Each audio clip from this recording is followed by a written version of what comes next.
রাজ্যের সমস্ত সরকারি প্রতিষ্ঠানের ৬ লক্ষ শূন্য পদে দ্রুততার সাথে স্বচ্ছভাবে স্থায়ী কর্মী নিয়োগ, এআইসিপিআই অনুযায়ী বকেয়া ডিএ প্রদান ও সমস্ত অস্থায়ী কর্মীদের সুপ্রিম কোর্টের আদেশ অনুসারে সম কাজে সম বেতনের নিরিখে স্থায়ীকরণ সহ সরকারি কর্মীদের প্রতিহিংসামূলক বদলি প্রত্যাহারের দাবিতে রাজ্য জুড়ে কর্মবিরতি, মহাসমাবেশ ও ধর্মঘটের ডাক দিল সংগ্রামী যৌথ মঞ্চ।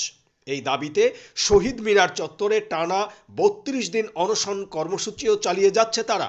৪ দফা দাবিতে রাজ্যের চাকরিজীবীদের অরাজনৈতিক এই সংগঠনটি আগামী ২২শে ফেব্রুয়ারি রাজ্য জুড়ে কর্মবিরতি পালন করবে। তারপর ৩রা মার্চ শহীদ মিনার চত্বরে করবে মহাসমাবেশ। সমাবেশের পর আগামী ৬ ও ৭ই মার্চ তারা ধর্মঘটও পালন করবে বলে জানা গেছে।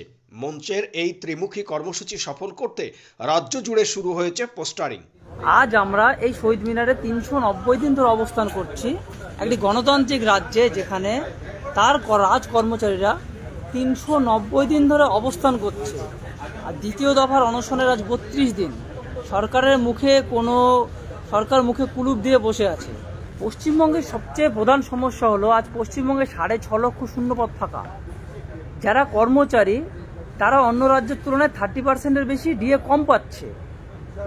যারা যোগ্য অনিয়মিত তাদের ন্যূনতম বেতনে খাটিয়ে চলেছে।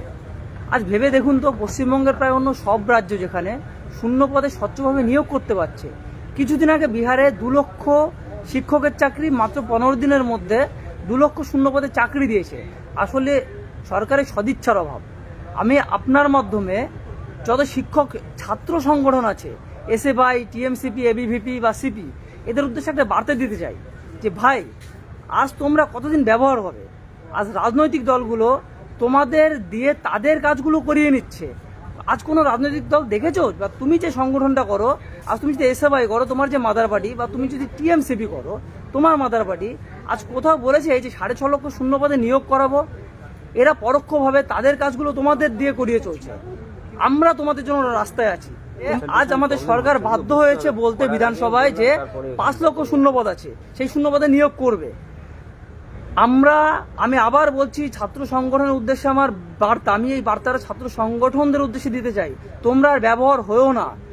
সমস্ত চাকরি প্রার্থীদের জন্য মঞ্চ তৈরি করেছি, আমরা পাথর গলাতে পেরেছি। মুখ্যমন্ত্রী বিধানসভায় দাঁড়িয়ে এই বাজেটে বলতে বাধ্য হয়েছে ৫ লক্ষ শূন্যপদে নিয়োগ হবে। এই সংখ্যাটা কোনোদিন বলেনি, যদিও মুখ্যমন্ত্রী বা যে মন্ত্রী বলেছেন আংশিকভাবে সত্যি বলেছেন। পশ্চিমবঙ্গে ৫ লক্ষ না ৬.৫ লক্ষ বেশি শূন্যপদ ফাঁকা আছে। সেই শূন্যপদগুলোতে যাতে নিয়োগ করা হয় স্বচ্ছভাবে, তার জন্য আমরা লড়াইয়ে আছি।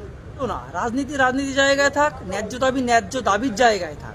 আজ আমার এই সাদা, আমার পাঞ্জাবিটা সাদা, আপনি রং লাগাবেন, আমি ধুয়ে নেবো, রংটা মুছে যাবে। আমাদের কোনো রাজনৈতিক রং নেই। আমাদের কাছে যারা শাসক দল করেন আমরা তার জন্য লড়ছি, যে শাসক দলের যে নেতা আর চাকরি করছেন তার ডিএটাও পাও না, তার বাড়ির ছেলেটা চাকরি পাচ্ছে না, তার বাড়ির ছেলেটাকে ধর্ণা দিতে হচ্ছে।